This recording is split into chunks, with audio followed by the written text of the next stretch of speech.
everybody. Thank you so much for being here. Thank you to State Representative Natalie Blais, State Senator Joe Comerford, Director of Rural Affairs Ann Goby. I know I should have gone in order. Executive Director of the Food Bank of Western Massachusetts, Andrew Morehouse. Ashley Randall, Commissioner of the Mass Department of Agricultural Resources and co-chair of the Anti-Hunger Task Force. And certainly not least, our Deerfield Town Administrator, Christopher Dunn. Thank you, thank you. My name is Emily Gaylord. If I haven't met you, I am on the board of Engage Deerfield with one of my favorite people on earth, Denise Mason. Nice to meet everyone. Quick housekeeping. If you haven't been in Town Hall before, there are restrooms in the back. Because this is such a phenomenal panel, we all want to hear everything that these folks have to say. Please silence your phones. If you didn't see it on your way in, Engage Deerfield does produce a monthly newsletter, Deerfield Currents. You can certainly sign up for it. It's just all of the best news of our beautiful town, so please look out for that. We host these conversations, certainly not with quite the celebrity cast, but we do have monthly conversations. And the next one should be, I think, the first Sunday in January, and it's a committee fair, so you can learn about some of the committees in town. Typically when we raise donations at this, it supports things like printing our newsletter, renting venues, things like that. Today we've decided that given what's going on in the country, all donations will be going to Community Action of Pioneer Valley. So whether you do cash or check, any donation today is going to be going to address hunger in our community.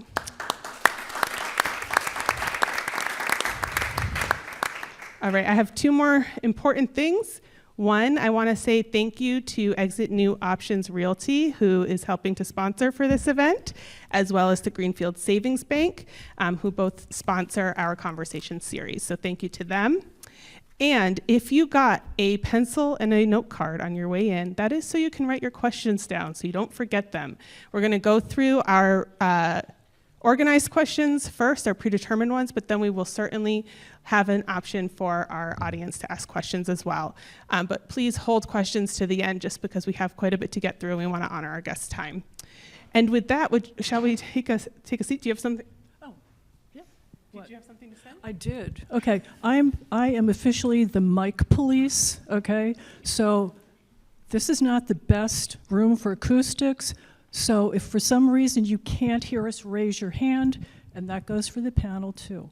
When you speak into the mic, you've got to get really, really close, okay? Just wanted to let everyone know that. And feel free to police us too. Into the mic, please.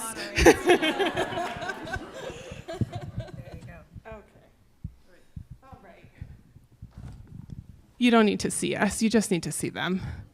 All right, so the first thing we'd like to do, and we'll start with Natalie at the end and work our way toward me this time, is we would like you each to introduce yourselves, your role, and what aspect you most want the public to understand around current issues impacting our region today. Wow.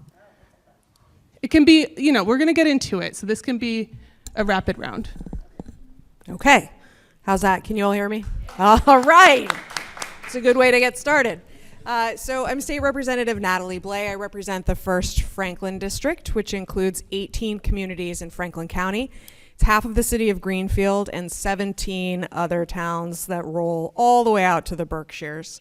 I am the chair of the Joint Committee on Agriculture and Fisheries, which I am extraordinarily proud of, especially with the incredible committee staff that we have.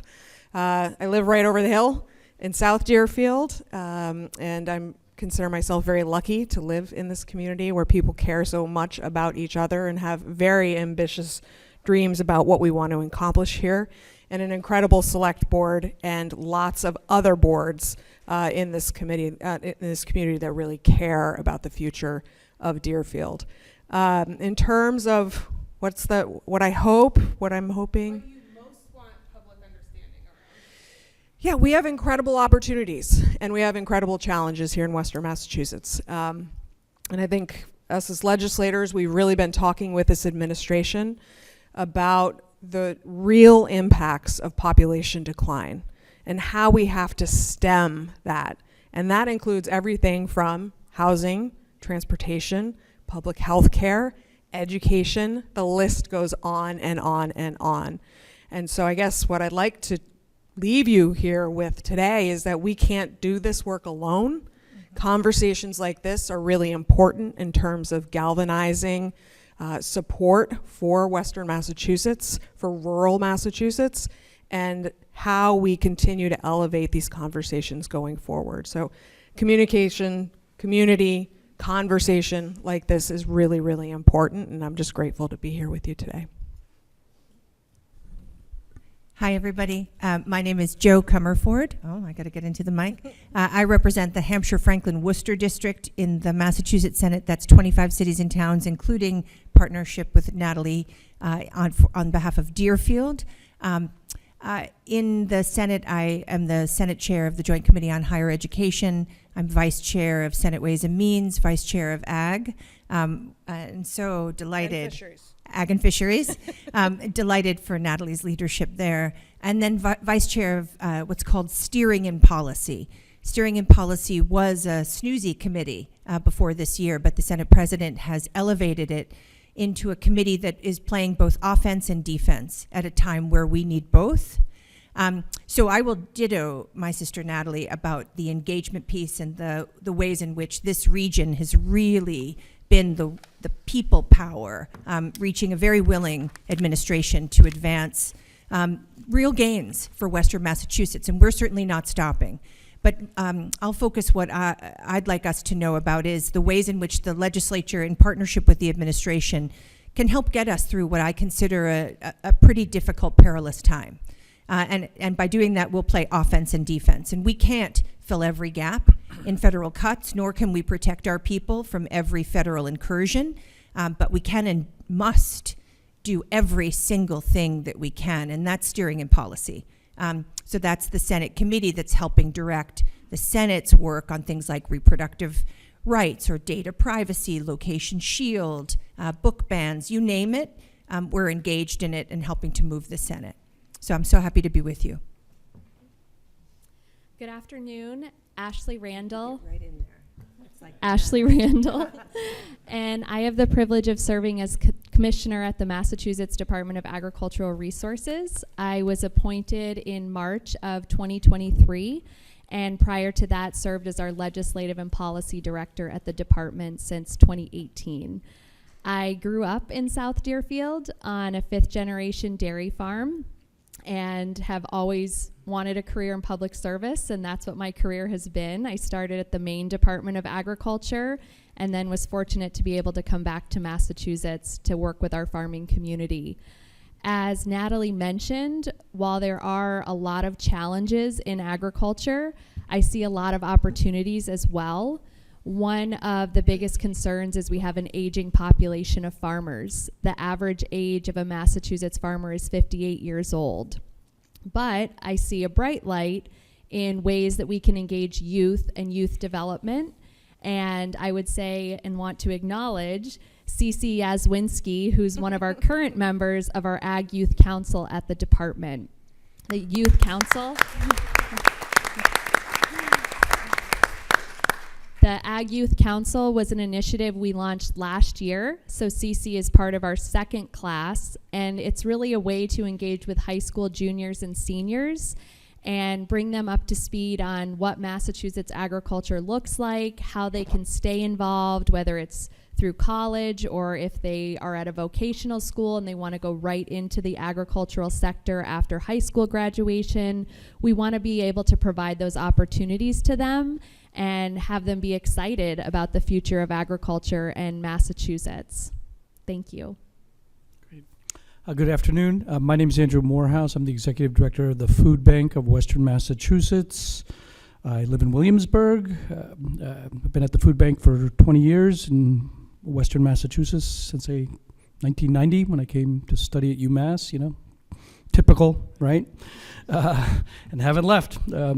So I love the Valley, and A little bit about the food bank. Obviously, to answer the question, I hope people will learn about food insecurity. Duh, right? That we're a single issue organization, but we understand that food insecurity really is a symptom of much larger and complex causes. And so I'll try to point on that or emphasize that a little bit, elaborate on that as well.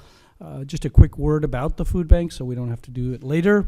We are the region's food warehouse resource education and advocacy center. We were in Hatfield for decades, and we moved to Chicopee a couple of years ago, where our center is located, and we serve, as I said, as the region's kind of warehouse for receiving, storing, and distributing large quantities of food that come from funding from the Massachusetts Department of Agriculture through the Commonwealth, of course, and also from the federal government and from private retailers and wholesalers, all of which you're familiar with, including many local farms that we purchase food from with funding from the Commonwealth through a program called the Massachusetts Emergency Food Assistance Program, and similarly those farmers donate a lot of surplus produce every year, and for which we're very grateful. And so all that food comes to the food bank, and then we provide it to 199 food pantries, meal sites, shelters, and through our own direct distribution programs to senior centers and at what we call mobile food banks that are located in 24 communities across western Massachusetts. So ultimately, every month we're providing about 124,000 about 1.2 million meals to 124,000 people every month currently. And we kind of view our work very holistically. We wrap around a lot of other types of resources and services, including SNAP application assistance. We'll be talking about that, I'm sure, later. Nutrition education, other forms of food assistance, and a lot of public education and advocacy, because we believe that, if we're ever going to really end hunger, we have to level the playing field for everyone, and one of the most impactful ways to do that is to shape public policy. We have more possibilities of doing that right now at the state level, and to the extent that we can invest in programs and establish policies that strengthen communities and families, we will get much closer to ending hunger. So that's it. Thank you. Great. Christopher Dunn, I'm the town administrator for the town of Deerfield. I've been with the town of Deerfield for a couple of years at this point, and it's just great to see so many people, no pun intended, engaged on a Sunday and coming out and joining us for this event. My role at the town is really, I always say, air traffic control. We have so many different departments. We have public safety, public health. We have our conservation commission. I could, on and on. We have so many different things going on in the community. And I'm really trying to bring it all together and make sure the communication is happening between different departments, between our elected officials, so that we can keep moving Deerfield forward. And in terms of, items that I'd love for folks to get a better sense of today, just, what projects the town is working on, how those projects interact with federal funding, and how they, will work once, we really feel the impacts of the current administration's policies. We've got a great legislative delegation here today, obviously showing up in person, and we're going to be working with them a lot more in the next few years. To make sure that all the great pieces of work that we have in Deerfield continue to move forward and progress. So just thanks for having me. And you're an air traffic controller that actually gets paid right now. Others aren't, but we won't get into that. I'm Ann Goby, and I'm Director of Rural Affairs. And prior to that, I had the privilege of serving 21 years in the state legislature in both the House and the Senate, and had the very good fortune of working with those two super people down the end. So as Director of Rural Affairs, as many of you know, there's 181 rural communities in Massachusetts. So part of my role is to visit those 181 rural communities, have some back and forth with the town administrators, the town managers, and in some of the very smallest rural communities, they don't have a town manager, they don't have a town administrator. It may be whoever the chair of the select board, could be the de facto head. In one of my communities that's very small, the de facto head of the government is the town treasurer, because she's the only person in town hall when it's open that one day a week. So, But right, but that's how things are. As far as what I'd like you to know, as I already alluded to, you have terrific legislators. Natalie and Joe, and I'm not just saying it because they're sitting here, but you know, when Natalie spoke about, you know, the 17 towns that she has, and Joe with the 25 that she has, don't think that that's all they have, because they represent the 351 across this state, and you know, the work that they do, and how well that they are respected in the legislature across the aisle too, because they know, you know, you have to work across the aisle, and it would be nice if the feds took a little note from Massachusetts, because it's one of the many things that Massachusetts does well. And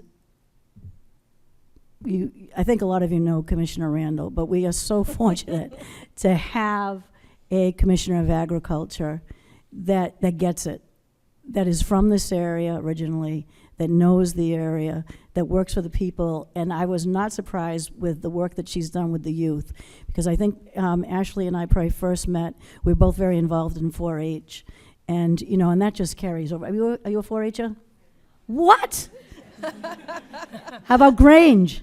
You got to sign them up, Ashley. You're slipping over here. That's okay. There's still time. There's still time. There's still time for that.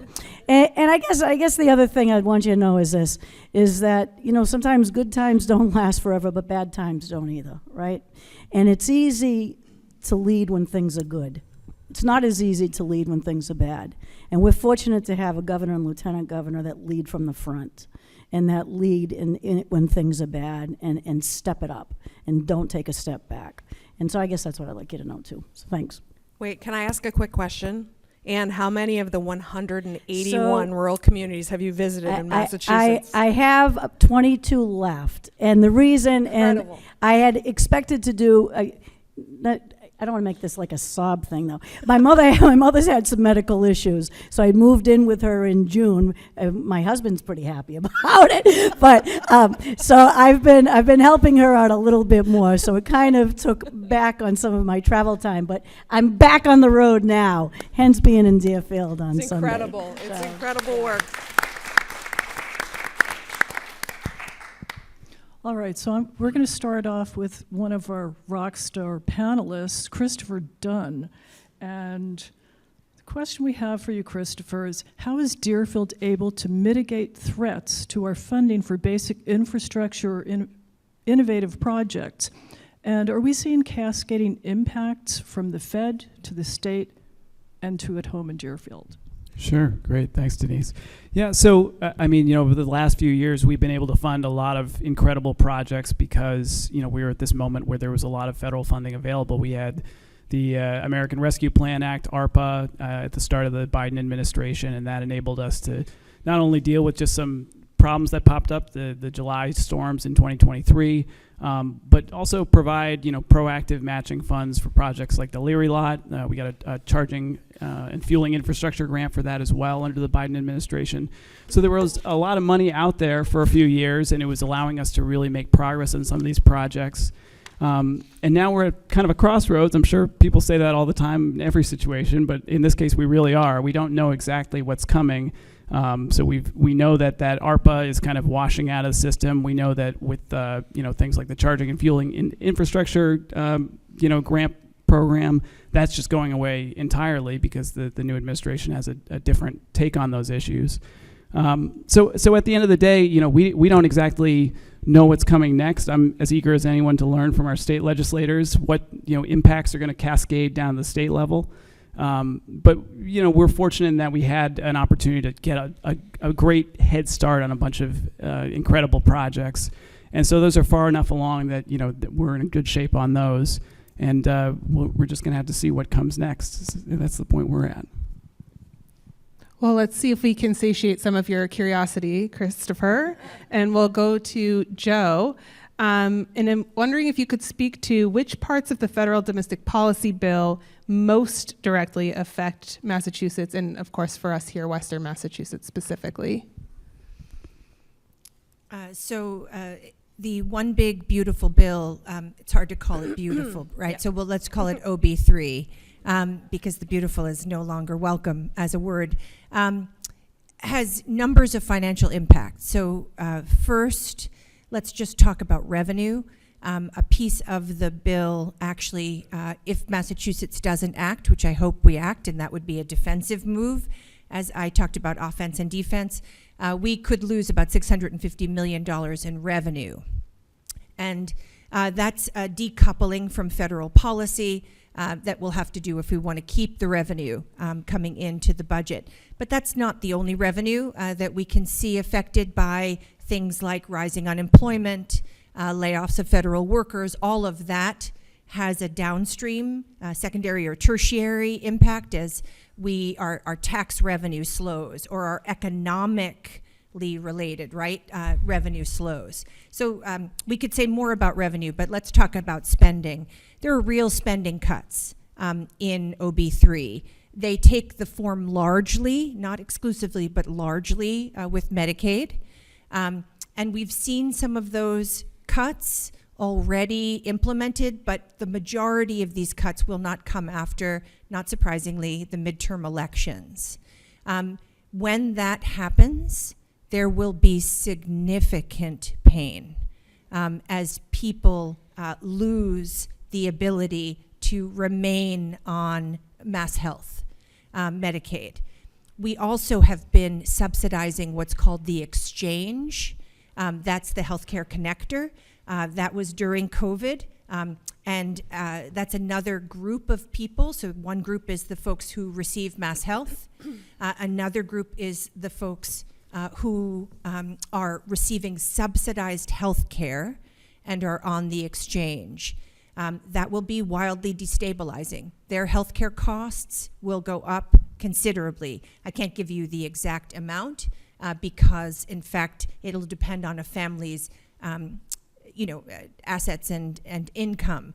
But it'll say, for example, there's a case study that's pretty widely circulating where a family of 2 elders in Worcester paying $70 after the subsidy is lifted. If it is lifted, that's part of the shutdown right now, that family would pay $1,100. And so the question is, what happens to those families? And what do they do? And do they go then to other subsidized care like mass health? So that is a significant drain on the budget in terms of the money that the state will have to pay in order to not allow folks to be uninsured, because the downstream costs of uninsured mean, because if you're uninsured or underinsured, you don't stop getting sick, right? So our primary care doctors, our specialty care, our hospitals, our community health centers will then see either under or uninsured people at greater numbers. And so that will be a significant impact on the state budget. I'll just say a couple other things. I don't want to go on too long. Right now, in fiscal year 2026, which is what we're in, 1/3 of the state's $61 billion is federal spending. Most of it mass health, but not only, right? We're not going to talk about the housing, for example. We won't talk about other spending that comes into the states. But we have to remember that that's not the only place federal spending happens. Federal spending happens in grants to farmers that have been cut. It happens in grants to communities that have been cut or they're drying up.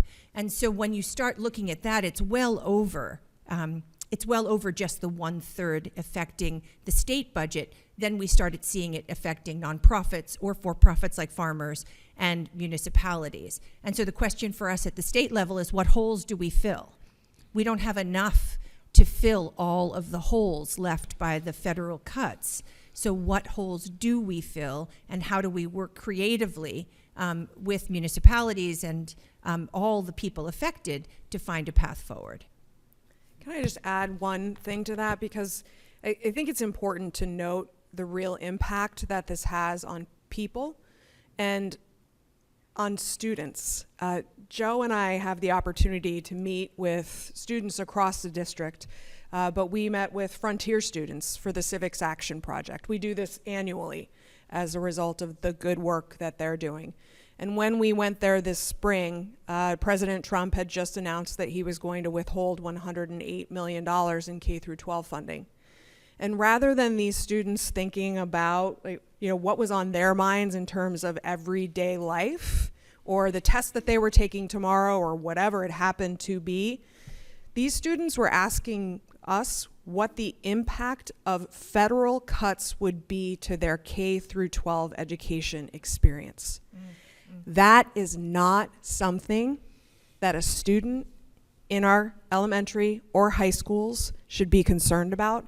And that is something, those are questions that we were fielding from high school students right up the street at Frontier.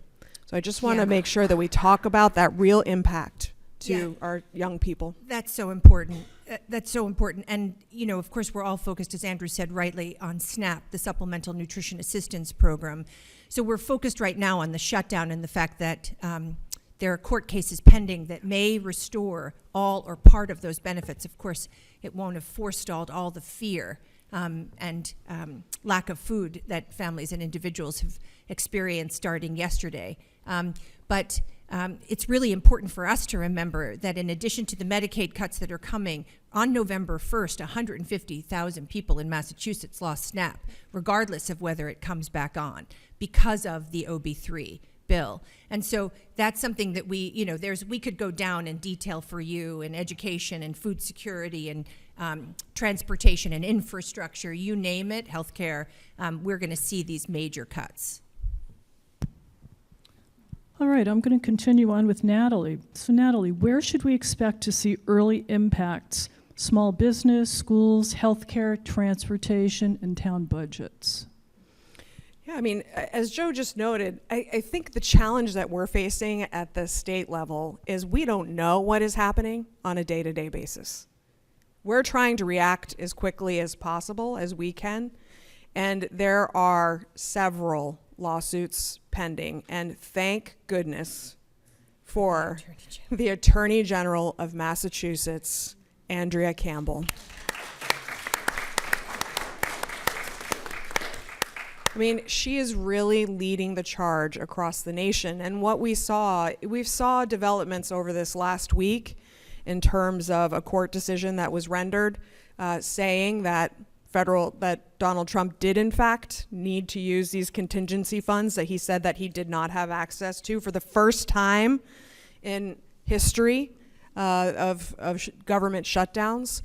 We had Andrea Campbell leading the nation's AGs in saying, no, that is wrong, and this is not what we need to be doing. And so on, I guess it was Friday at noon, we had these decisions come down. But the fact of the matter is we don't know how long it's going to take to right the ship as this has been discussed at the federal level. And in the meantime, the governor and the legislature have said, okay, we will provide $4 million in funding to continue these benefits. But is Trump going to appeal? We don't know. Is the administration going to be helpful in looking at what these federal judges have said? We don't know. And so I appreciate the question, but the fact of the matter is we don't know, because we are seeing things change on a day-to-day basis. We are seeing these court cases being decided on a day-to-day basis. We don't know how the federal government is going to respond. We don't know how this president is going to respond in any reasonable way. And I don't think any of us should hold our breaths on that. And so this has been really challenging for us at the state government level to be able to respond. We are doing everything we can. I want to make sure to point that out, whether it's legislative or funding wise. But given the level of uncertainty and chaos at the federal level, it is making it very difficult for us to understand what that first level of impact is. We know SNAP, like we have been feeling SNAP very intimately over the last couple of weeks and months, and I guess it's since the beginning of this administration. But that is what we are grappling with on a day-to-day basis. And never mind the constituents who are contacting us on a day-to-day basis, who are living in fear of how they are going to buy groceries, how they are going to pay their rent, how they're going to care for their loved ones. And so, we're fielding those calls, from constituents wanting to help and connect them with services, but all of our service agencies are also under an enormous amount of strain. And so we are feeling this very, very strongly, very heavily on all of those fronts and doing everything that we can. One thing that has come up a few times is it's two types of pain. There's the actual hunger, and then there's the uncertainty and the mental turmoil that can go through, or the lack of even just pragmatically, how do you plan a budget without knowing what your budget's going to be? And so I'm wondering if we can bring it back home again, Christopher, and if you could talk to us a little bit about, with small town budget pressures like rising health insurance costs, are there alternatives to using reserves, or do we not know? Well, that would be the easy answer right now. So recently we just had a special town meeting on Wednesday. We had to deal with a 20% mid-year increase to our health insurance costs from the Hampshire County Group Insurance Trust. And that has to do with, wider things in the health insurance universe. I think this is kind of everywhere, and we just happen to be in a particularly small bucket that's really badly impacted by these things. And so we dealt with, that increase with some reserves, so a lot of free cash. But then we also, looked at our operating budget and where we already had savings at this point in the year, and try to apply some of that. But in FY27, it's going to be, more of a challenge. We're not just going to be able to throw free cash at it. Potentially, we might need to figure out a way to build it into our budget. We know our school system is doing that. And so we can expect that to happen. I think, for things beyond health insurance, it really helps to have, I think we had Alex Galloway, our new town planner, here a couple weeks ago. Folks got to meet her. She's really creative and thoughtful about outside funding sources, and she doesn't just rely on federal and state. She looks at, nonprofits and institutions. And so there are, at least for those kinds of projects, for infrastructure projects, for innovative projects, there are those other sources of funding that are still out there that aren't as badly affected necessarily by the federal cuts, though I'm sure plenty of nonprofits are feeling the pain too. But yeah, it's going to be a challenging budget year, and we're going to have to figure it out for sure. Could I creep in again? Sorry. I just want to address Hampshire County Group Insurance Trust because I know many communities have been grappling with the increases from the Hampshire County Group Insurance Trust. I just want to make sure everybody here knows that the legislative delegation has been very deeply involved with what's happening there and trying to identify a solution, because the cost increases, we hear you, that those cost increases are significant for the member units. So not only have we as a delegation of the 73 member units been meeting regularly, we've also engaged the administration, not only the divisions and agencies who work on these issues, but also the lieutenant governor and governor directly to ensure that they know what's happening here and to try to identify a solution, because we have heard from these member units that this is an extraordinary cost. It does not seem to be sustainable, but we want to make sure that we're looking at every single possible solution. And I just want to make sure, Chris, that we address that. Joe, I don't know if there's anything else that you want to add. Okay. All right, just a short mental break. I'm sure you're all realizing we did not do this as a feel-good, puppies and rainbow kind of conversation. It's more of an honest, what's happening now, not just in our town, but throughout the United States. And on that note, Anne, how is the Office of Rural Affairs working with small towns to track and mitigate federal funding losses? And are there examples of successful cross-town collaborations or state support being mobilized? Okay, thank you for that. We're really fortunate that, the governor had established a federal funds office, and you can actually go on to the website, and I should have written that down, but there is a website that you can actually track, and it will show you what the impact is on the federal funds that are being cut from Massachusetts. And they update it pretty much daily. Have you had an opportunity to look at that? Do you guys know what that is offhand? find it for you. Thank you. It's a dashboard. I have a link here. I should have had that for you. But that is one way, you know, that to keep, and I do have to say what the Federal Funds Office also does is that every week, every 2 weeks or so, that's open, and you've probably been on those calls, right, Chris? They have calls that are open to all the town administrators and town managers and other folks in town government, just to talk about what is happening with any federal funds that are out there, with any grants that had been given prior, what the status may be, and that has been very helpful. On my end, every Wednesday I have a call-in that's open to all 181 rural town administrators and managers. We do that from 10 to 10:30 every Wednesday morning, and it's an opportunity so that we know what's going on in each other's communities and if there's ways that we can be helpful. And you mentioned, I think, about I'm sorry, what did you say, cross-town stuff? So I think one of the things that you're very fortunate in this area. You know, you have FERCOG, you have the Franklin County, the chamber. You know, you've got folks that are extremely involved and invested in the communities and in Deerfield and the other communities in the region. And, you know, they are a terrific resource, whether it's helping in writing grants or to find grants. So those things do happen. So there are still great things that are happening and good things that are bubbling up. You know, I think it's tough when you hear about the numbers and the people. Andrew, how many families did you say that you were seeing right now, that you were helping? 124,000 every Yeah, month. 124,000 a month. I mean, my Senate district was about 170,000. You think about that. You know, that's larger than a lot of Senate districts in the state, and that's every single month.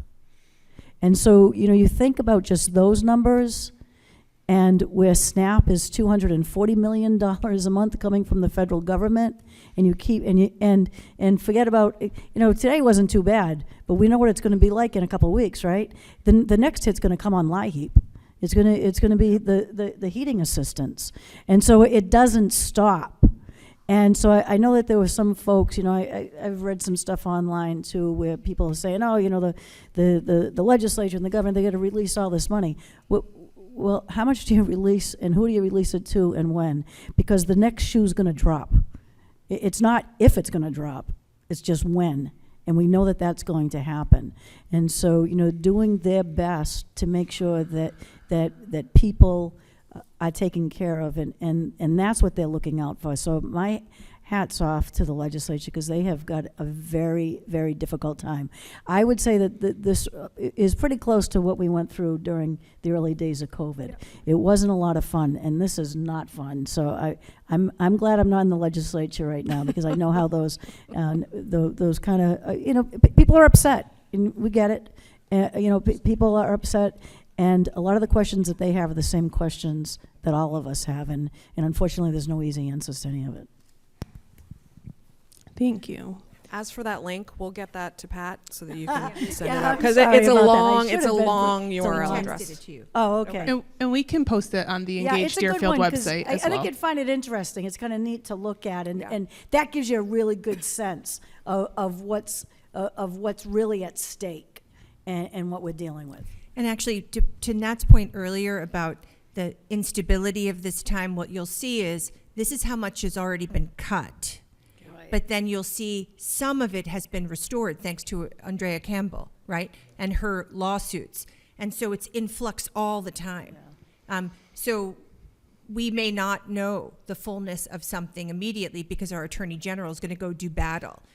She'll win. She's winning like crazy. And whether or not the administration complies is another thing. So then you'll see that, you know, there's what's been cut, what's been restored, and what's still in flux. And that's partly what we're dealing with. It's partly this time. And then there's the shutdown. I mean, we have to remember that we're dealing with a shutdown right now, and we've been dealing with cuts since the beginning of the year. The cascade effect, the ripple effect of this is something we can't lose sight of because it is continuing. It's continuing, and it's catalyzing itself. It feels like it's like a building on itself and making small problems bigger and bigger problems worse. I want to transition a little to Andrew, and And actually, I caught him earlier because my very first job out of college was working at the Food Bank of Western Massachusetts. And I was there when the tornado ripped through Springfield and Hampden County. And so I had a front row seat to the work that this organization does, and we should feel so proud that we have such a great institution in our community. And I'm wondering if you could speak to the current landscape for hunger and food security. And as a reminder, we are collecting donations for community action. But how are you all grappling with this cascade of uncertainty in the communities that you serve? Sure, lots to talk about, and of course I want to talk about SNAP because we float that term a lot, and not everybody knows what that means. So maybe I should start there. SNAP is one of the pillars of the federal anti-hunger strategy, and it has been since the early mid 1900s, 1960 or so. And it stands for the Supplemental Nutrition Assistance Program, formerly food stamps. And there are currently 42 million individuals who receive SNAP benefits across the country, a little over 1 million in the Commonwealth of Massachusetts, and about 191,000 here in the 4 counties of Western Massachusetts. I was trying to find it on the DTA website, the Department of Transitional Assistance, but you can actually see the number of individuals who receive SNAP benefits by municipality, and I was going to look it up for Deerfield. There are people in Deerfield who receive SNAP benefits. It's only for individuals who are income eligible. There are also asset restrictions, and most of those are waived in the Commonwealth of Massachusetts, which has historically been able to get a waiver. Those waivers may be ending under the what do you call it, the OBB? OB3. OB3, okay. I just refer to it as the reconciliation budget that passed. In any event, so they're very strict income guidelines, and so not everyone can receive SNAP benefits, and they're rather complex. So we actually have a team of 4 SNAP application assistance coordinators. So if you know anybody who wishes to receive SNAP benefits, please have them call us. All our information, loads of information on our website, foodbankwma.org. And so the average benefit is about $186 a month. It depends on family size. It can be as much higher than that depending on the number of individuals in the family or household. And those benefits are issued every month, and they have been for decades, to individuals who receive SNAP benefits electronically on a electronic benefit transfer card, like an ATM. Individuals receive those, and then they can go to a supermarket or a corner store, even farmers markets, to purchase food. Lots to talk about, the HIP program and all that, but we'll focus on SNAP. And so those are vital. And right now, because we're in a okay. She just looked it up. We're staffing you, Andrew. Okay, right, okay. There are 411 people in Deerfield who receive in Franklin County. Who receive SNAP benefits, and 12,000 in Franklin County. So it's real. So individuals, again, purchase that food at local food retailers and farmers, and that income, of course, is essential for them to put food on the table. Right now, because we're in a government shutdown, November SNAP payments did not go out November 1st, yesterday. And typically they take several days to get on individuals' EBT cards. So we're at really an inflection point right now where people are not receiving their SNAP benefits. They don't know when they're going to receive them. And there's a lot of fear and concern and anger about what people are going to do who rely on those SNAP benefits to put food on their table. And as a colleague of mine said the other day, food and feeding yourself is not something you do retroactively, right? We can't wait for the federal government to retroactively put EBT cards on, or excuse me, SNAP benefits on individuals' EBT cards so they can buy food retroactively. They need food every day. So what people are doing right now is they are going to their local food pantry, meal site, shelter, and other resources to get a bag of groceries or a hot meal. And so we are getting phone calls off the hook, emails constantly, asking what can I do, trying to understand what's happening, and our local pantries and meal site partners across all 4 counties, and clearly here in Franklin County and Hampshire to the south, are ordering more food than they ever have. They're receiving more people seeking food assistance. We in turn are ordering more food, but we're all taken by surprise because we were hoping and applying pressure on the federal government to make good on its requirement that has now been reinforced by these court verdicts or judges' rulings.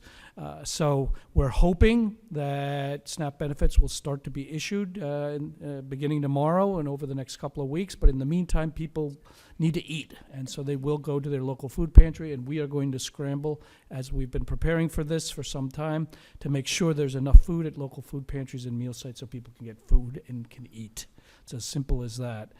So we know that we can't replace SNAP benefits for every meal that a food bank provides throughout all 4 counties. The SNAP program provides 9, so there's no way we can make up for that, but we do encourage individuals to support their local food pantries and meal sites. You go to our website, foodbankwma.org. There's a Get Help tab at the top. You click on that. Click on Food Finder, and you can actually just type in Greenfield, the closest municipality, and you'll get a list of all the food pantries and meal sites in Greenfield. And you can do it by county, whatever. And we urge you to reach out to those food pantries, make a donation. In addition to Community Action, Community Action houses the largest food pantry in Franklin County, the Center for Self-Reliance. And I'm sure they're getting hammered and will be for the next couple of weeks, and we'll try to get as much food out to them as we can. Just a final note on the SNAP program because it's been alluded to. So yes, 191,000 individuals in all 4 counties and 12,000 in Franklin County receive those SNAP benefits. I only know this in terms of all 4 counties, but it's easy to translate. Those 191,000 individuals who receive SNAP benefits, that equals $35 million a month in SNAP benefits. That's $35 million that individuals go and spend at local stores and at farms, whatnot. That generates a lot of economic activity. In fact, it stimulates across the state. It's on the top. Well, it's $35 million, so over $45 million in economic activity every month in the 4 counties of Western Massachusetts, without which there's going to be an impact on our local economies. And so retailers are going to start feeling it because 20% of all retail revenue comes from SNAP benefits, 20%.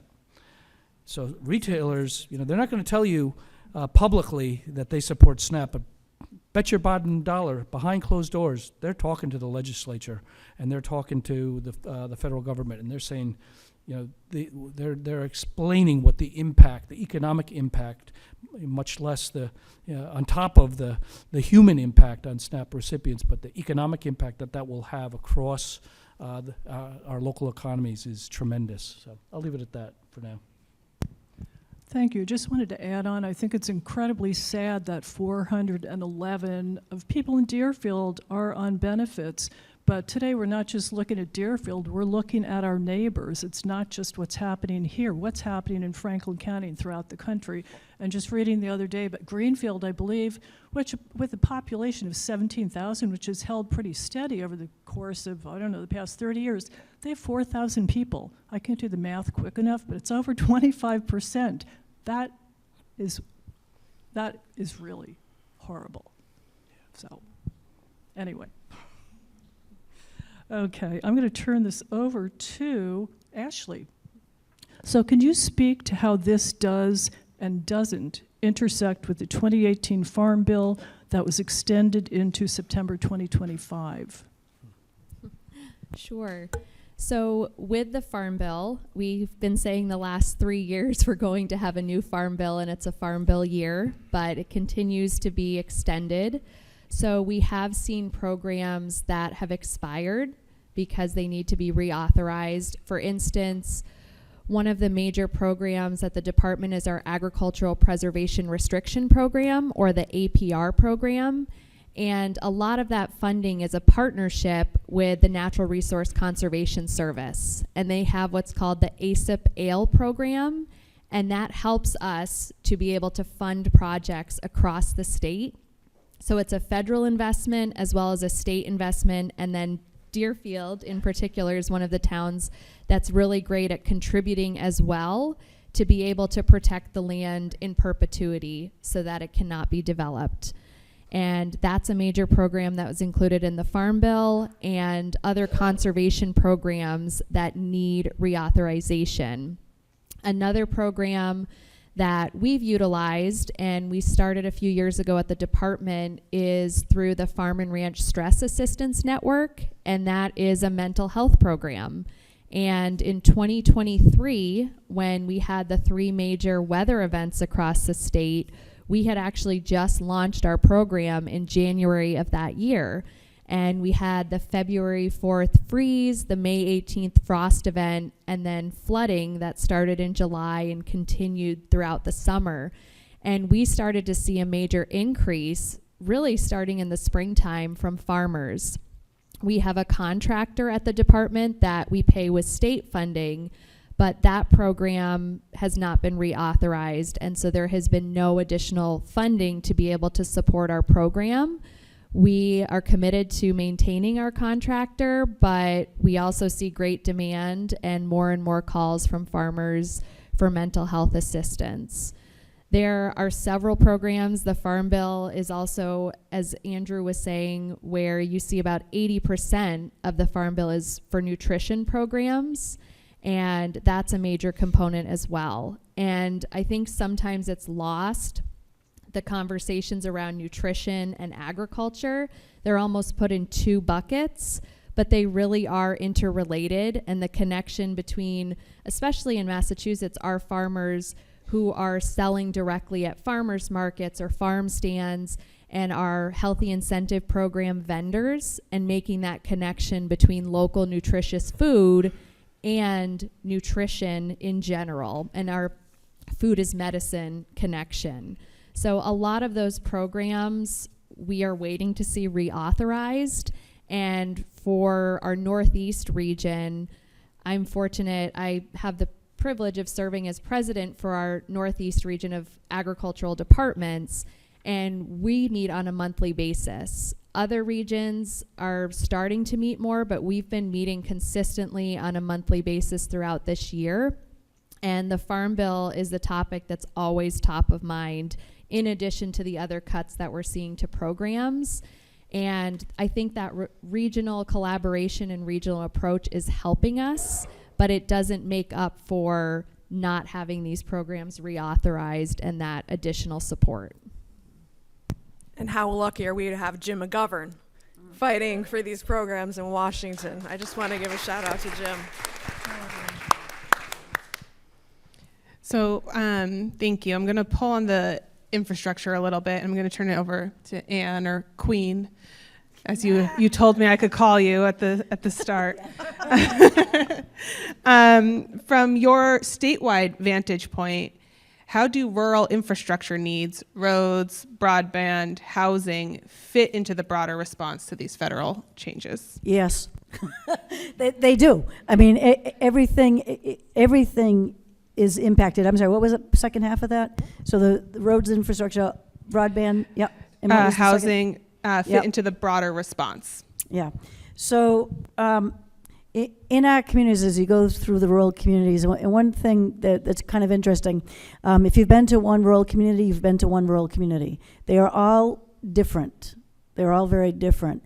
But the needs of infrastructure, the needs of housing, the needs of broadband are the same in every single community, that there is an absolute need. where the state has done a good job of making changes, especially to what's called the Chapter 90 program, which gives money for roads and bridges. And again, big kudos to your legislative delegation to seeing that rural communities really had been shortchanged under the old formula. And they added a little new formula to that Chapter 90 so that road miles weighed a little bit more heavily. That's going to double, just about double the amount of Chapter 90. And how did it do for you guys? Tell me it did good, because if I should have, I better we've been very should have checked it. pleased. Because, yeah, very pleased, right? About doubled. And so those are things that the state is doing right now, because we know that there are things that we can do within our own formulas to make sure that rural communities are lifted up, because we want to make sure that they don't just survive, that they thrive. And so we'll continue to do what we can on the state level, and we have the commitment. We have the commitment from this administration and the great support that we receive from our legislative delegation. Thanks. I'm going to ask both Natalie and Joe to add to that and ask what's happening with Chapter 90 and the Fair Share Supplemental Bill and the Roadway Infrastructure Fund for Rural Communities. Easy question. Yeah. Do I get to talk about roads? Do it. We've been fighting for this formula change since we came into office, because we heard from our communities that it was inherently unfair.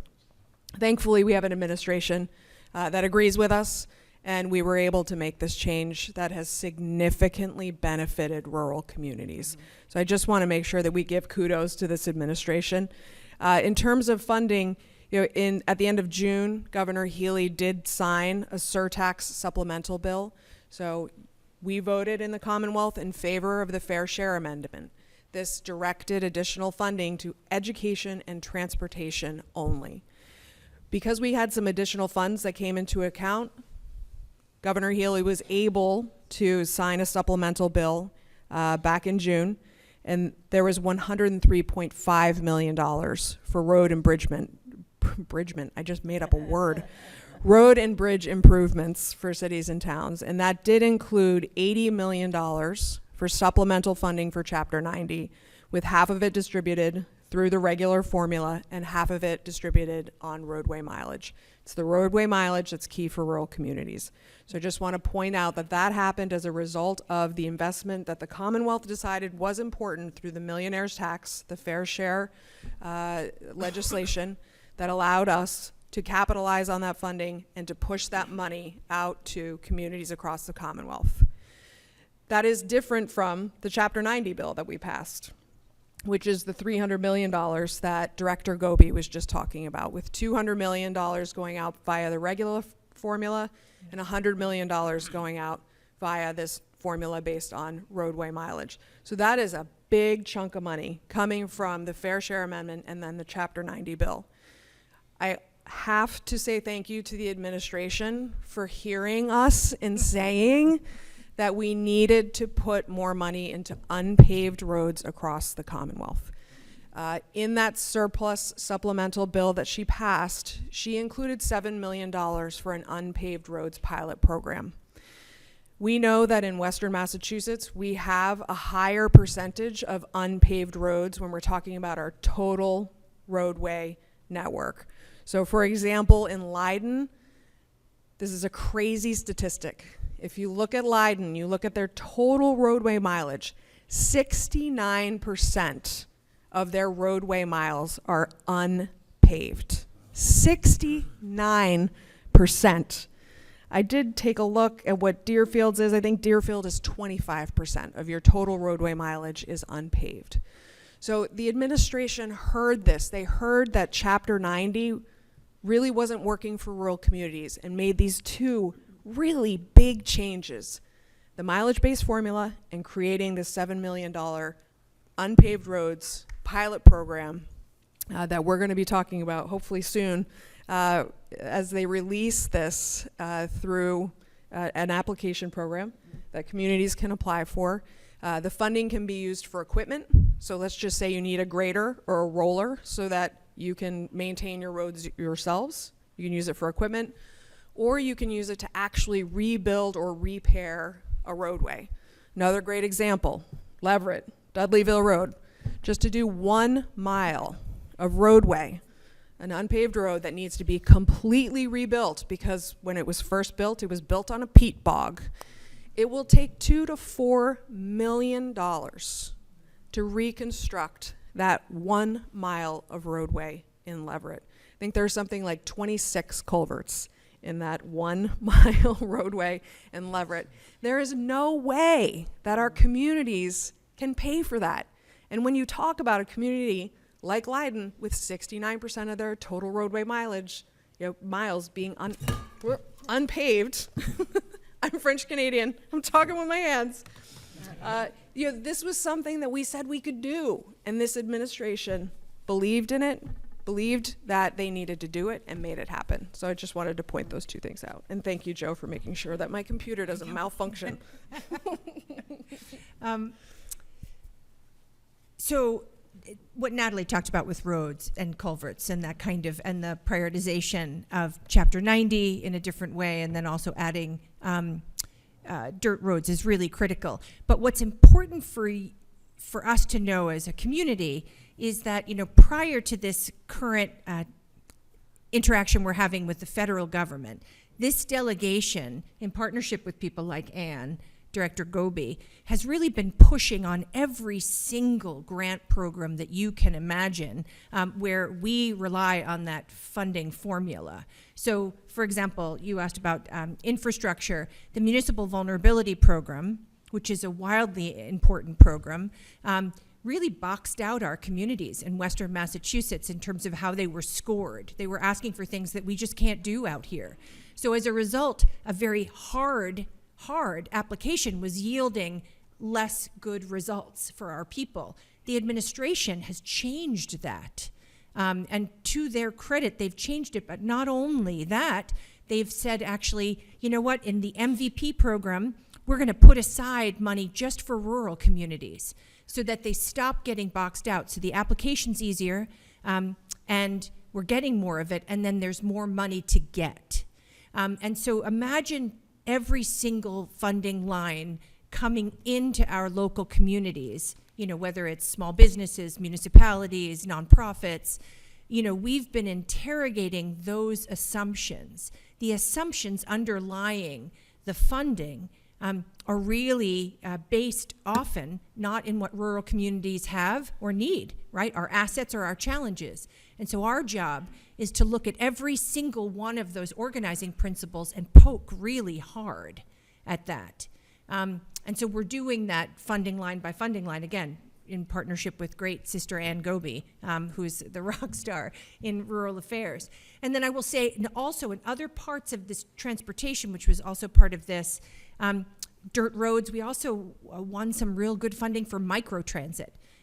We can't take a big bus into some of these small communities, but can we take a zippy little public Uber? You betcha. We can, and should we? Yes, we should, because then our communities have a way to get their people to jobs, to healthcare, to school. Can they get them door to door? Yes, that's what they're doing up in the FRTA right now. Can they get them into fixed route service? Yes, that's what PVTA is doing right now. Can we cross counties without having to wait a day to get from Greenfield to Holyoke? Yes. We can and we should. And again, that's the fair share money that voters told us we had, and we're spending it. So when you think about, like, how do we make our communities well and keep them well, it's housing, education, transportation, water, sewer. All of those are things that we're supposed to work on as your legislators in partnership with a great administration and a great town manager and a great municipality like Deerfield. Because all of those are the things that we should pull down and put to work here. Again, Deerfield is most excellent in advocating for what it needs and directing where we should work. And we work here, but we also are thinking about the wellness of Franklin County and Hampshire County and the region as in sort of a lift all boats mentality. And so we've brought secretariats out here. I'm thinking about Secretary Ed Augustus, Housing and Livable Communities. We had a briefing for him at the Franklin Regional Council of Governments with the partnership of Linda Dunleavy, who's extraordinary. Amazing. And we brought him on a bus around Franklin County. Deerfield was one of the places that we stopped and said, this is a community with incredible projects and ideas, and this is someplace where we could invest here in Western Massachusetts. We showed him where water and sewer infrastructure stopped and people just have septic system, and how difficult it makes it for people to do housing projects. But we have trapped several secretaries on buses and brought them around Franklin County. It's our favorite thing. To help them understand, to get them on the ground, to get them in our communities, and to help them understand, what it is that you all are seeing every day and what our town leaders are grappling with on a day-to-day basis. And I just want to, yes to that. And I just want to say, our governor and lieutenant governor, Ann, said this. I just want to echo this. They don't have to listen as deeply as they're listening to us, but boy, are they listening. Now, it helps to have a secret agent inside in Ann Goby, and it helps to have a governor who believes, right? So one of the formulas that we've been taking on is the payment in lieu of taxes, or PILOT. We've been getting, forgive me, screwed by PILOT for years.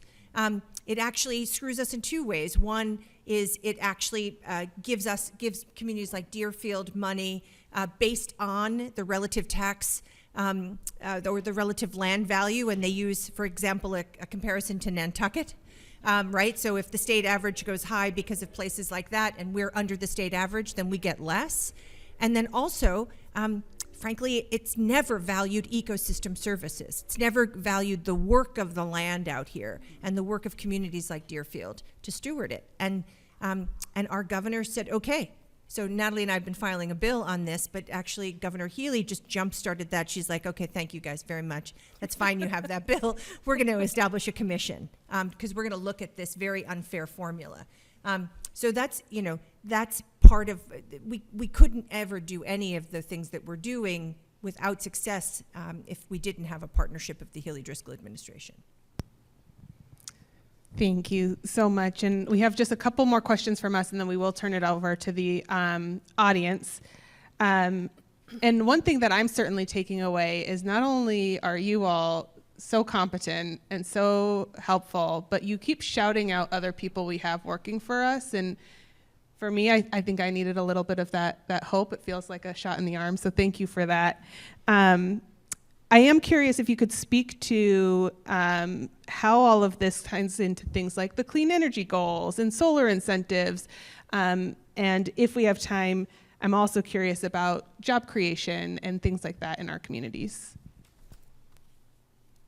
Oh, and that's for Joe, I think, to start, but certainly weigh in, and Ashley, if you want to weigh in from the farm perspective too. We've talked a lot. So can you say that again? And Yep, I'm gonna sorry. Really try to be super brief. So I'm just curious, so you just talked on Chapter 90 and the Fair Share Supplemental Bill and roadway infrastructure, and I'm just curious how this also ties into things like the clean energy goals at the state, Sure. And then job infrastructure, job creation and other infrastructure. Yeah. Yeah. So very, very briefly, because it doesn't. I don't want to be taking up too much time. So let's go to job creation first. Again, in the lift all boats, right?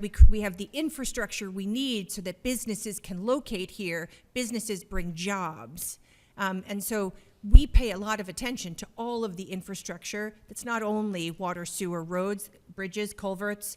It's not only RPA or RTAs or rail. It's education. It's broadband. You name it, right? That's the ecosystem that businesses sit on. And so we think about that all the time, Natalie and I and Ann. And we also think about how the engines of job training, like community colleges, state colleges, and universities, are pushing out a workforce that disproportionately stays here. So the legislature has turbocharged our public higher education spending, right? We have free community college now. Right now at UMass, anybody going to school at an income of $100,000 or less is going to school, tuition fee, book supplies free, not room and board. But those are the engines of pushing out workers. And then we're also paying a lot of attention to entities like Mass Hire. Mass Hire is a worker training, job placement engine, really important, works with the COG and many other institutions.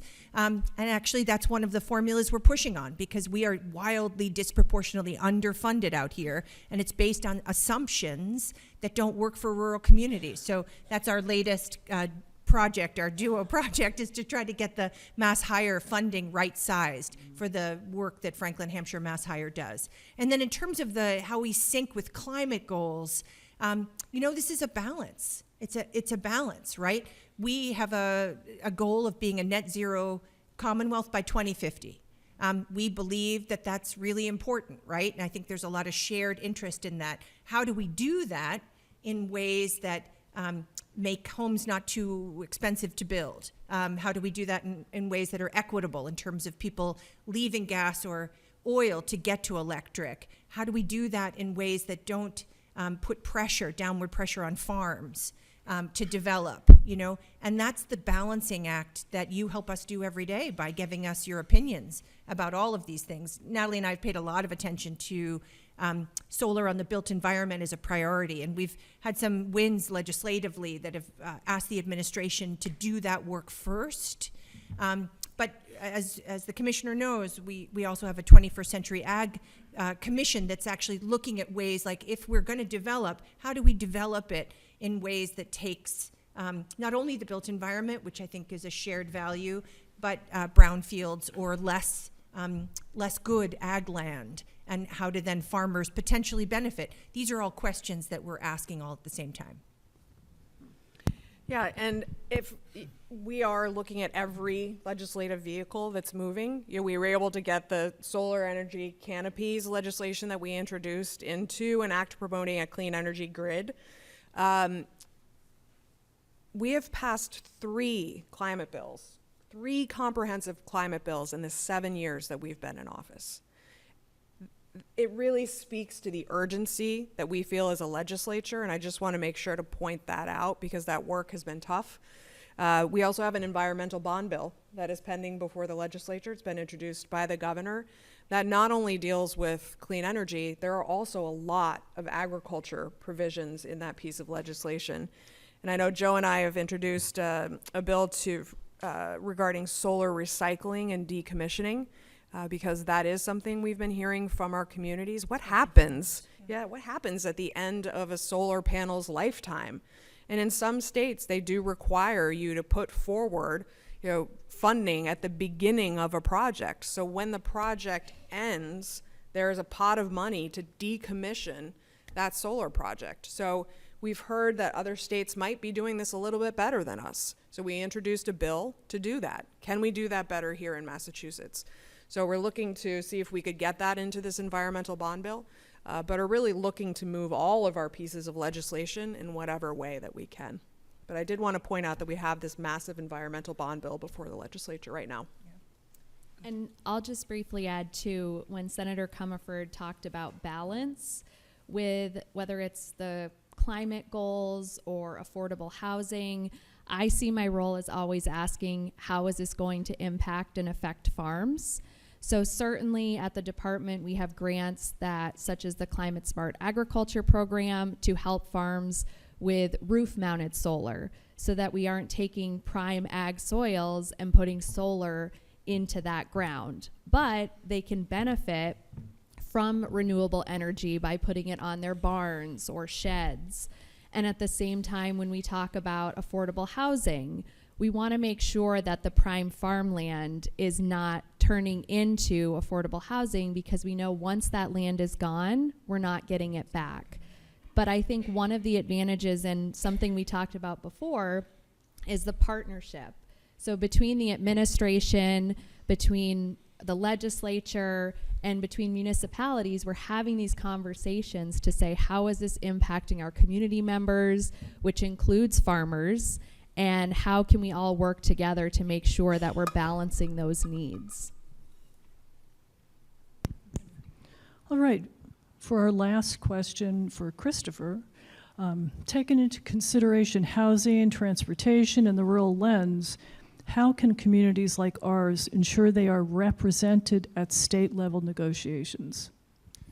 Well, I think we've got a pretty open line of communication here. Our legislative delegation and obviously the Massachusetts Department of Agricultural Resources all here on a Sunday talking with us. So that helps. And then, a lot of folks have mentioned FRCOG, Franklin Regional Council of Governments.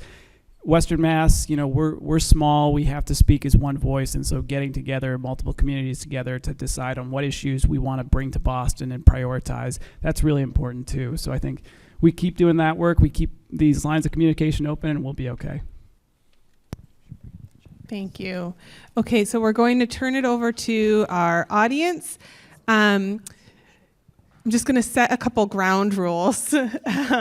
One question each to start, and then if there's more, we can kind of go along if there's a lull, but we do want folks to be able to ask a question. Please don't try and roll like 6 questions into one question, right? We will do our best. Kathy's going to work the mic around the room. I think you've offered to do that. Thank you so much, Kathy. And just again, one last reminder that we are collecting donations for community action. I think we're all feeling community pain right now, whether or not you're feeling it personally. And so anyway, you have to make an entrance. So any way that we can kind of hold that collective community responsibility in our hearts, I think will take us further. All right, and it looks like, just raise your hand and we'll try and get the mic over to you. You're close. You get to go first. That's crazy good. Thank you for this, and thank you for the incredible. You have to eat the microphone. No. Oh, there it is. I'm good at this. Thank you for the incredible work you do every day, all of you. This has been a great event. I really appreciate it.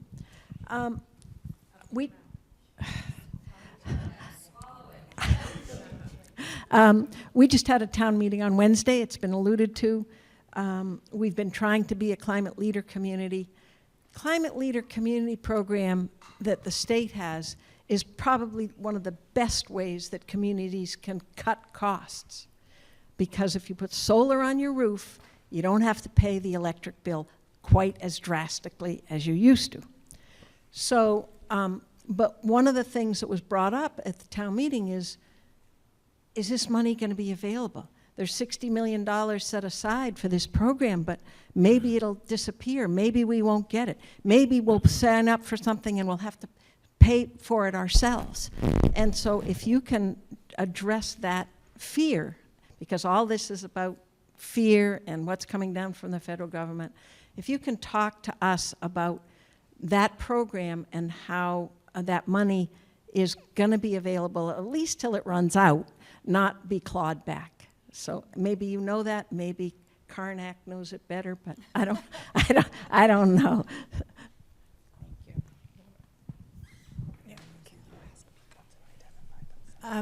Good question. I would say what I can say with certainty is that our governor, lieutenant governor, and A&F, administration and finance, do not want to inflict harm on municipalities, and neither, of course, does the legislature.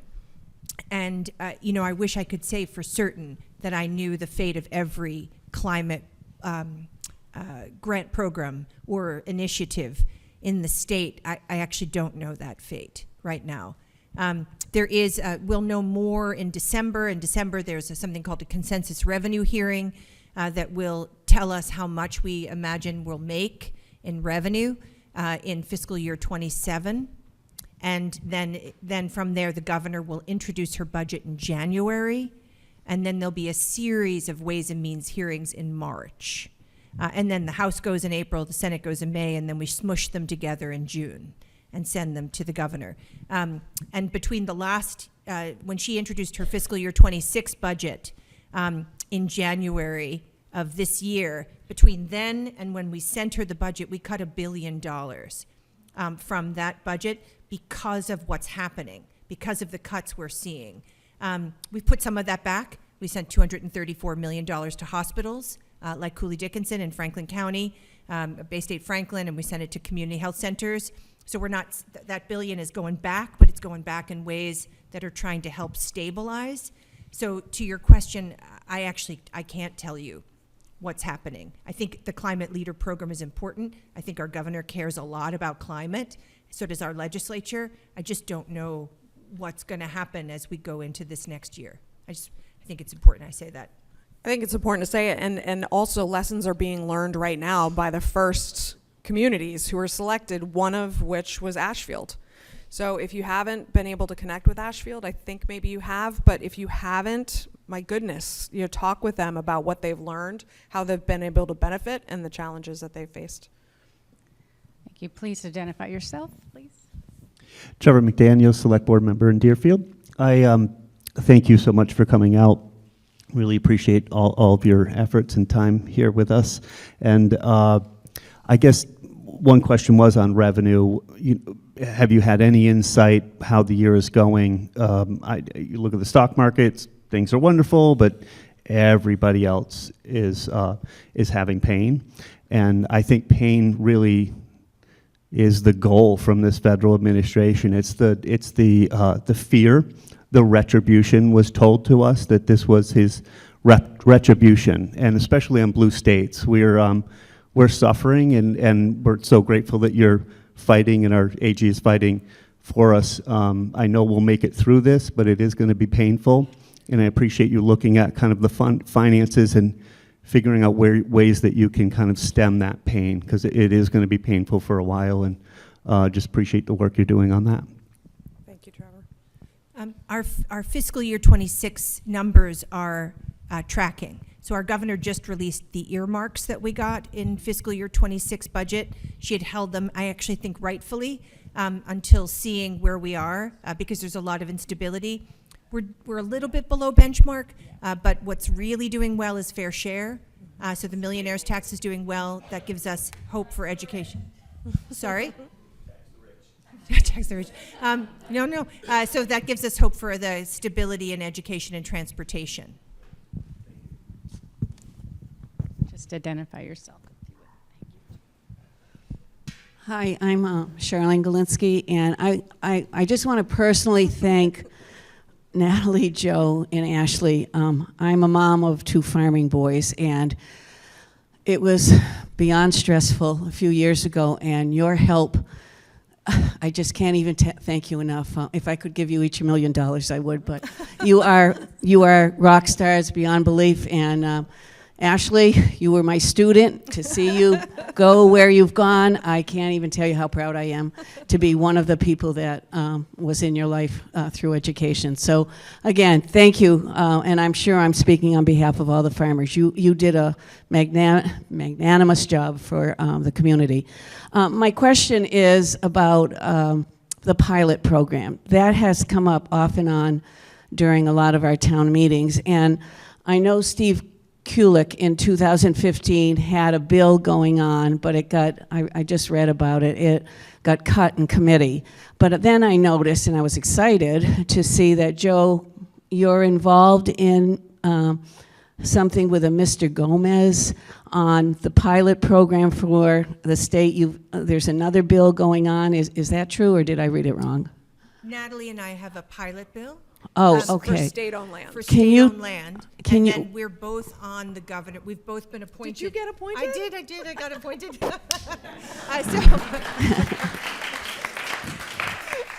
So the governor, leapfrogged, as she does, rightfully, the pilot work that we were doing into a commission. So we both have gotten appointed by our chambers to represent the Senate and the House on that pilot commission separately. So my question is, the town of Deerfield has a lot of nonprofits that we just can't get taxes from. And I know the pilot would help to address that, but what can we as a community do to help you get that pilot thing finally passed as a bill? Because it's been talked about a lot, but it's time to really see a bill in action. Is there anything you can suggest to? We have all of our select board here and other people's on committees. What can we do to honestly help you out to get that done? Yeah, so it's important to note. So the commission is state-owned land, payment in lieu of taxes. So the legislation that we introduced was a direct result of a report that the Massachusetts State Auditor put out that talked about how the formula disproportionately disadvantages rural communities when it comes to state-owned land. So these are state parks and forests, wildlife sanctuaries, beaches, and for some reason, state military campgrounds. So we introduced this legislation to say we need to relook at the formula and we need to value ecosystem services. The bill that you're talking about is a separate piece of legislation meant to address nonprofits. I think it was introduced by Erica Eiterhoven on the House side. I don't know who or if it was Adam Gomez on the Senate side. I don't know where that bill is in the process right now. I'd have to look it up on the legislative website. I'm assuming it's had a hearing.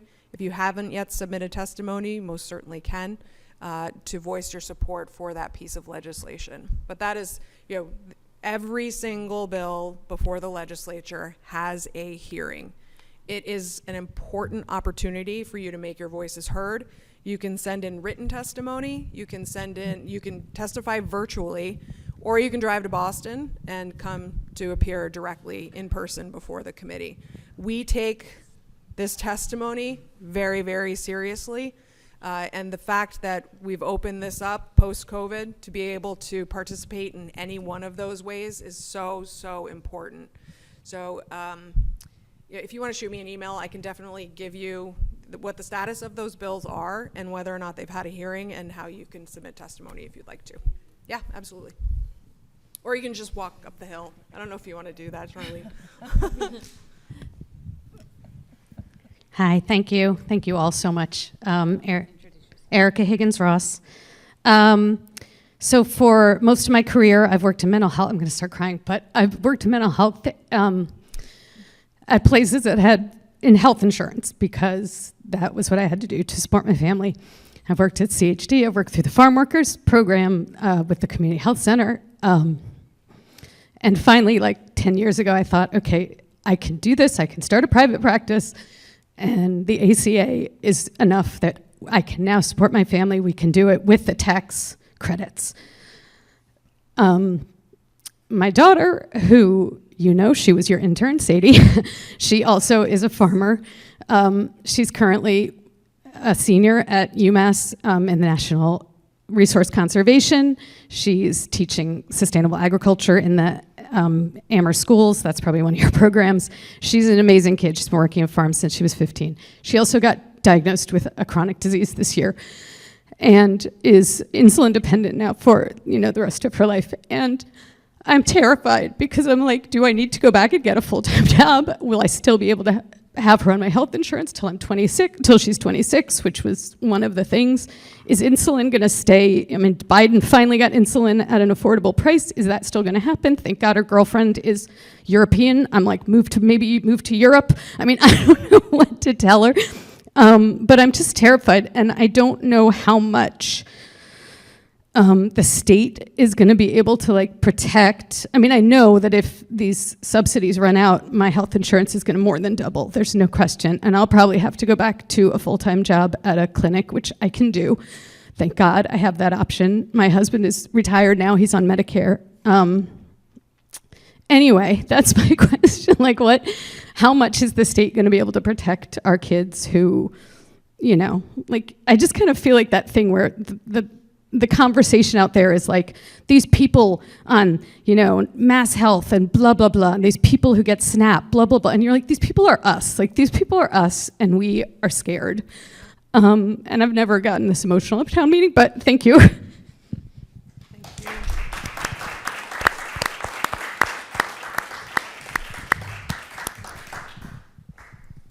Oh my God.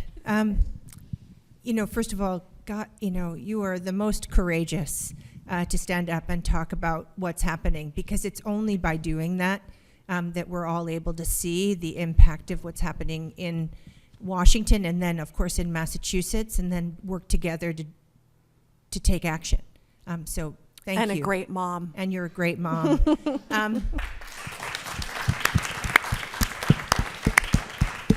The shutdown is about as you know, it's about Medicaid and it's about the subsidies. It's about both of those things. And so we don't know the fate of that yet.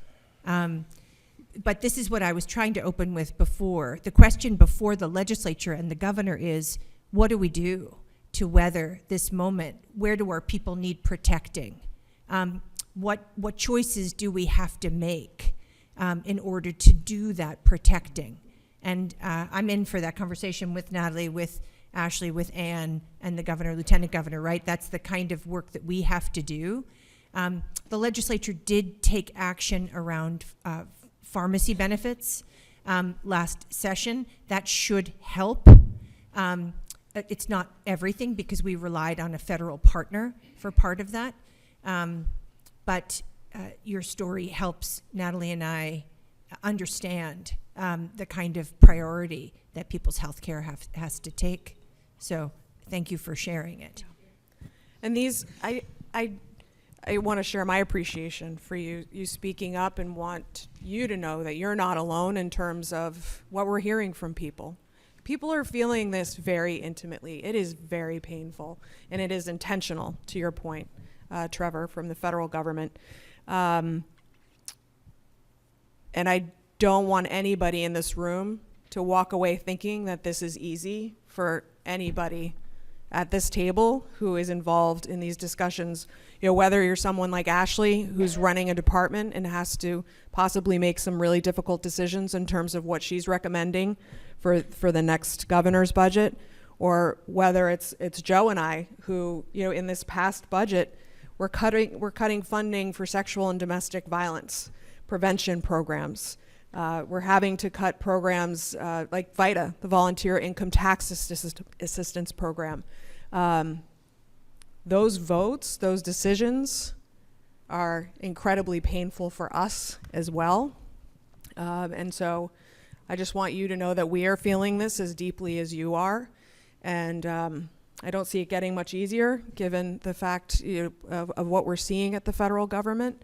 But I just want to make sure that no one walks out of this room thinking that we don't feel this as deeply as you do, because let me tell you, we do.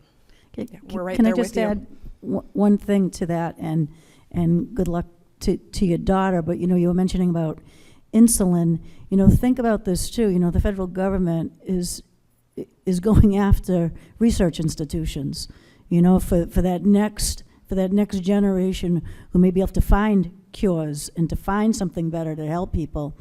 This past week, the governor testified on her drive bill, which will help to hopefully make sure that some of that research and funding stays where it should. And at that hearing, Marty Meehan spoke about on the UMass system that 81,000 jobs are tied to research that comes out of UMass, and it relates to $16 billion to the Massachusetts economy. So this is real. Yeah. It's absolutely real. And as important as is to make sure that the drugs are there, it's also important to make sure that research stays, so that we don't lose ground. And that It was we're there to help. $2.6 billion that were cut to Massachusetts in terms of medical and scientific research. $2.6 billion. Hi, I'm Lily Dwight, and I'm the chair of the Ad Hoc Senior Housing Committee. And I want to thank Natalie and Joe and their teams for meeting with us. I'm not sure whose aegis this falls under, Ann or Ashley, so you guys might be confused right now. But we are trying to be creative and look at the Farmland Protection Plan and our elderly farmers as a way of thinking of getting senior housing by tapping resources in the Farmland Protection Plan. And my question is, considering that we are being targeted for loss of federal funds, do you know what the impact on the Farmland Protection Plan is going to be in this federal administration? So I can speak to that. With the Farmland Protection Plan, this is a state level plan that we launched at the department in December of 2023. And it really looks at farmland access, viability, and protection. And one of the key areas is viability. As I started, with an aging farmer population, we have to look at how we can support the viability of farms and the next generation or new farmers that want to come into agriculture in the state. We have funding that we've set aside, at least for this year, for the Farmland Protection Plan. Some of that funding is within our APR fund, and that comes from the sale of APR properties. And so we have a dynamic now where we need to continue to protect more land in the state and put more programs into the APR program if that's what a farmer chooses or would like to do, to be able to then support the goals of the Farmland Action Plan, because that is a partnership. We have a program we've put out to work with municipalities, nonprofits, and farming organizations to help us implement the goals of the plan. So after this year, we see, I don't know, as Joe and Natalie have said, we don't know what that funding will look like in the future, but at least for this year, we've been able to set aside funding for the program.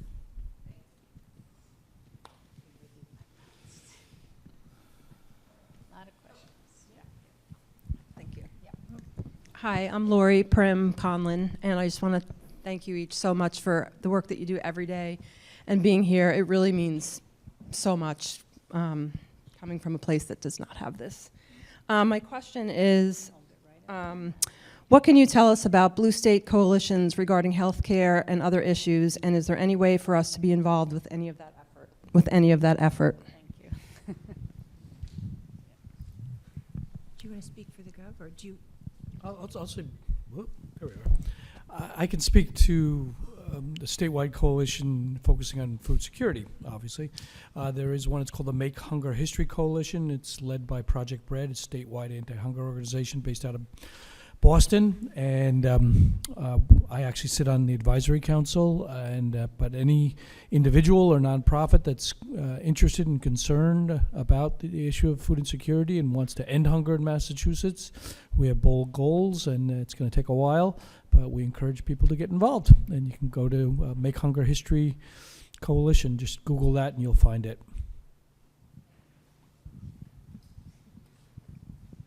Hi, Carolyn Ness. I was just wondering if you think that, I know the environmental bond bill is probably going to be passed, and it will be obligated, but then the money do you think because of the crisis it will actually be released in the same manner that it has been in the past, or just because of this crisis it could be really impactful? We use that bond bill as match money a lot of times, for NRCS projects, that it's match money and, MVP money and all kinds of stuff that is really, really impactful for us as a community. And I just wondered if we will see that released money. We just need to put "we don't know" on on a recording. It's a horrible answer, right? We don't want to give that answer, but I think that's sort of where we're at, and I think that the promise that we'll make to you is that we believe strongly in the programs that you have led so strongly on for so long, and we'll certainly be doing everything that we can to ensure that the environmental bond bill moves quickly, that it has the priorities that we have been fighting for on behalf of our communities to get included in the House or the Senate version, and that we will be fighting to get that funding in there and released. And I think that's the promise that we can make to you today, is that we're going to continue to fight. We're going to continue to push in every single way that we can during these really difficult times. Yeah, and so just so that everybody knows, bond bills are authorizations to borrow. So we have a budget, and the budget is fueled by income taxes, right? And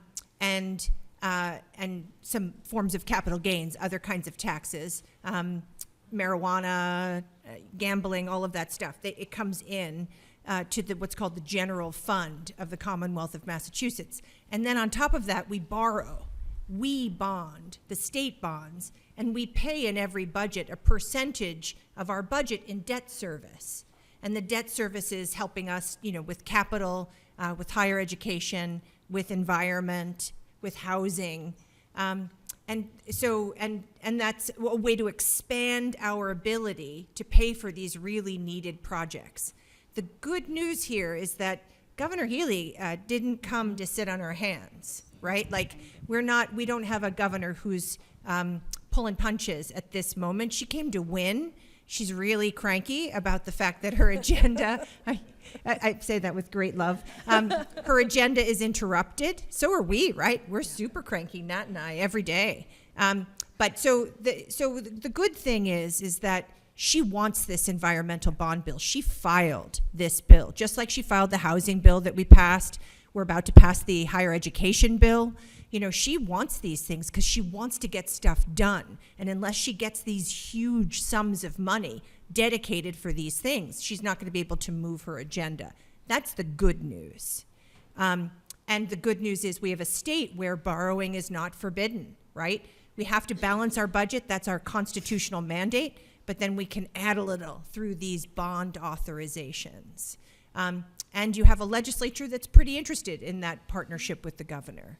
And then, as Natalie said very well, our job is when these vehicles are moving to get the stuff home that we need and then hold the administration accountable in partnership with folks like Ann to make sure it comes home equitably to Western Mass, right? And so Natalie and I filed a bill, we passed it in the budget. There's now going to be a dashboard for housing to make sure that every penny that's spent on housing through the $5.1 billion housing bond bill that passed last year and is rolling out, that we can track in Franklin County how many of those dollars came home. And in fact, how many came home to Deerfield? And is that fair compared to Deerfield's population with another town? So we're going to be able to do that. We filed the bill, and again, we were able to push it into a vehicle moving. And we're going to do that for every one of these other bills so that we can make sure we get our fair share. Again, our governor wants to give us our fair share. That's a good thing. And then we just have to make sure. That's our job, is to make sure. So we have time for about 2 more questions, and then we're going to wrap up. Hi, I'm Missy Novak. I'm going to sneak 2 quick things in here, only by mentioning that I think that there is a Chapter 70 talk up in Greenfield at 4:30 on Thursday, right? At Greenfield So High School. similar to I won't go through the whole thing, but similar to the Chapter 90 formula, this is the formula as it relates to education. So if you are concerned about how this works for roads, you should also be concerned about how this works for education. Take some time to go up on Thursday if you're free. For the local contribution. Yes. It's what Deerfield has to pay. That's the subject. So I also just wanted to say that, I think for everybody, one of the things that hits home for me is how these times of turmoil bring people together. So as divisive as it feels in the grander scheme of things, in here, it feels like we all really care about each other and we really want to help each other get through this. Sorry, I'm giving you a hug with my eyes. I love you.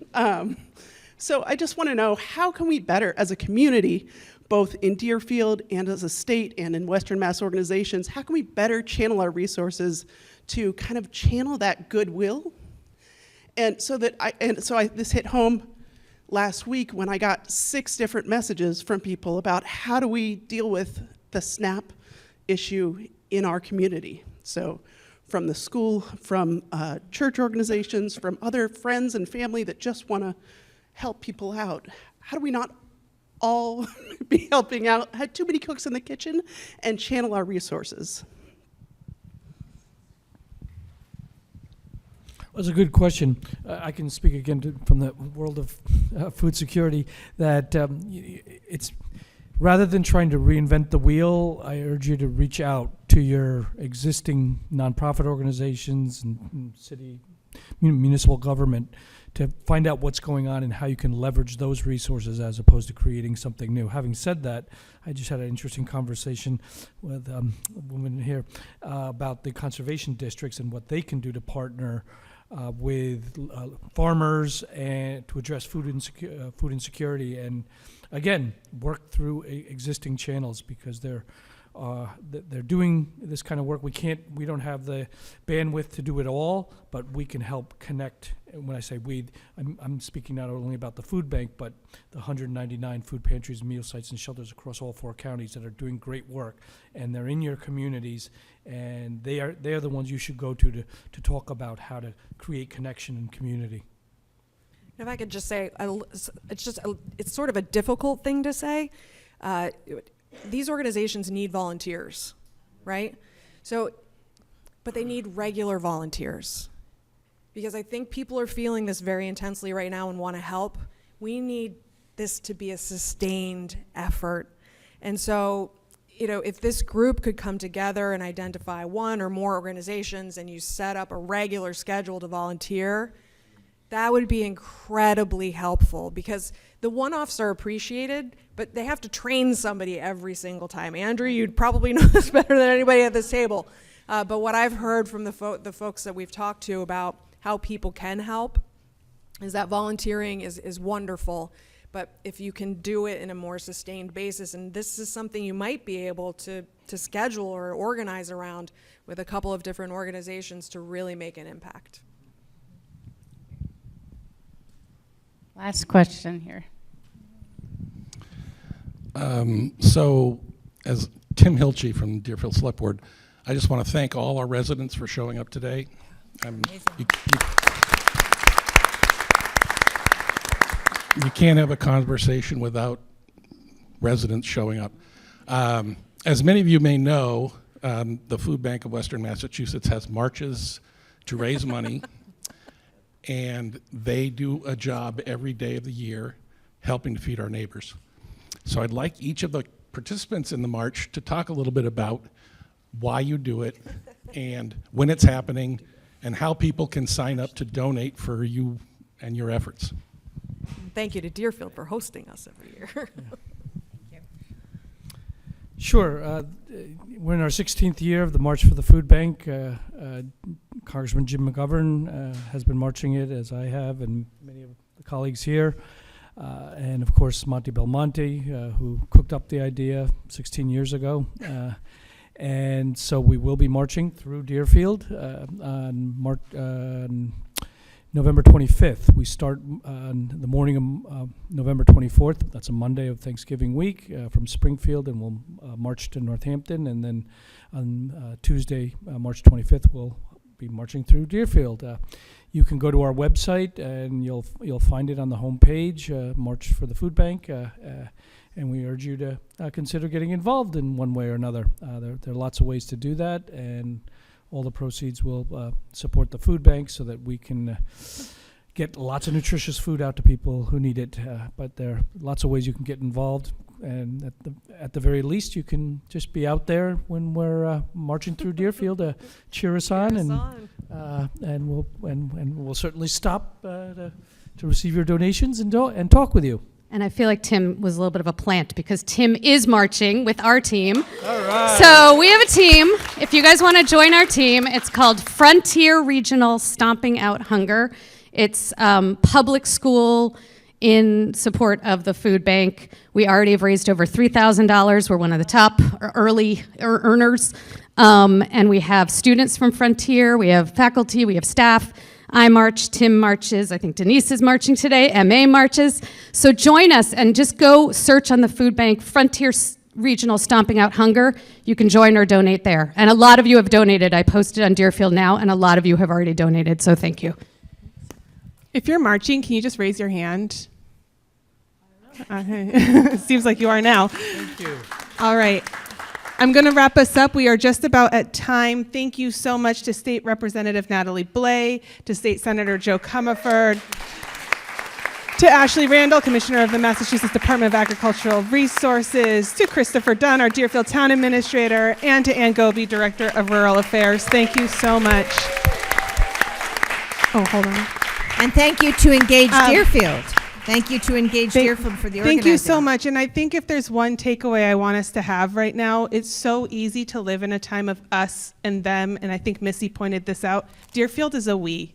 And thank you for being part of that we today. I really appreciate it so much. I too want to thank the panel. We really, truly appreciate all the work that you're doing, and we know it's really difficult. And I also want to thank Engage Deerfield, and I'd like the members of Engage to stand up because it's not just Emily and me, it's a lot of us working on this. Come on, stand up. Okay. All right. And just one last thing. Engage Deerfield's mission is to channel community interest into action, and this is one of the ways that we're doing this. We do have regular things. I think we're going to start again in January. So we also have current publication, and so you can sign up back there, and we do have copies. And the last thing, I'm sorry. One thing I just wanted to say, a lot of different links and resources and things came up today. I did my best to write notes so that we can put them on the Engage Deerfield website. So it's engagedeerfield.org. I'm going to do my very best. I may have to reach out to get some clarification, but I want those resources. We want those resources to be available. And it sounds like some of us have some testimony to plan. So thank you so much. Any cookies? Lots of cookies.